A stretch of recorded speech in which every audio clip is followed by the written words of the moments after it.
Hello friends, இன்றைக்கி வந்து பார்த்திங்கன்னா நாங்கள் ஈரோட்டில் இருக்கிற நிக்கா ரெஸ்டாரண்ட் போயிருந்தோம்.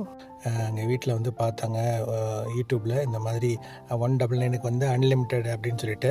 ஸோ உடனே அதை போய் பார்க்கலாம் அப்படின்ட்டு போனதுக்கு முன்னாடி பார்த்திங்கன்னா அந்த கடை முன்னாடியே வந்து ஒரு பேனர் வச்சுருந்தாங்க 199 சொல்லிட்டு. நமக்கு தான் எங்கே பிரியாணி கிடைச்சாலும் கிளம்பிடுறதாச்சா, அதனால் பிரியாணி 199 உடனே நாங்கள் கிளம்பிட்டோம். அது மட்டும் இல்லைங்க, இங்கே பாருங்களேன், ஸ்ப்ரைட்டு, அப்புறம் வந்து பிரெட் அல்வா, ரைத்தா எப்பவுமே கொடுப்பாங்க.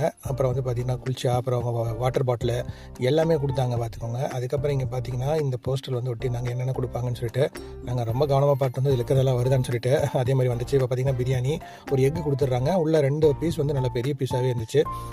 முக்கியமாக சொல்லணும்னா அன்லிமிட்டெட் அப்படிங்கிறதா நம்ம மைண்டில் ஓடிக்கிட்டே இருக்குது. அன்லிமிட்டெட் அப்படின்னு சொன்னால் பிரியாணி சும்மாவாக விடுவோம், நீங்களே சொல்லுங்கள்.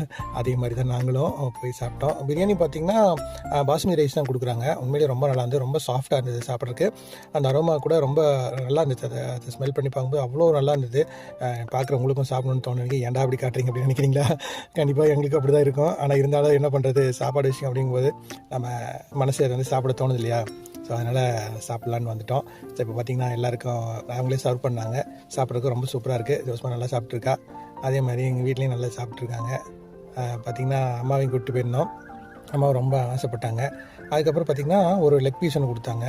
அப்புறம் லெக் பீஸ்க்கு அப்புறம் வந்து பார்த்திங்கன்னா நமக்கு ஐஸ்கிரீம் கொடுத்தாங்க, பீடா கொடுத்தாங்க. முக்கியமாக அன்லிமிட்டடுங்க, பார்க்குறதுக்கு நல்லா இருந்துச்சு. அதே மாதிரி சாப்பிட நல்லா இருந்துச்சு. இது வந்து ஒரு ஐஸ்கிரீம் கொடுத்துருந்தாங்க பார்த்துக்கோங்க. அந்த ஐஸ்கிரீமும் நல்லா இருந்தது. பட்டர்ஸ்காட்ச் ஃப்ளேவர் தான் கொடுத்துருந்தாங்க. ஸோ அதுவும் நல்லா இருந்தது. இந்த வீடியோ பிடிச்சிருந்துச்சுன்னா லைக் பண்ணுங்கள் நண்பர்களே. வேறு எந்த ரெஸ்டாரண்ட் உங்களுக்கு தெரியும் ஈரோட்டில் அப்படின்னா அதை கமெண்ட் செக்ஷனில் சொல்லுங்கள். நாங்களும் போய் சாப்பிட்டு பார்க்குறோம். உங்களுக்கு இந்த வீடியோ பிடிச்சிருக்குன்னு நினைக்கிறேன் ஃப்ரெண்ட்ஸ். தேங்க்யூ, டாட்டா, பாய்.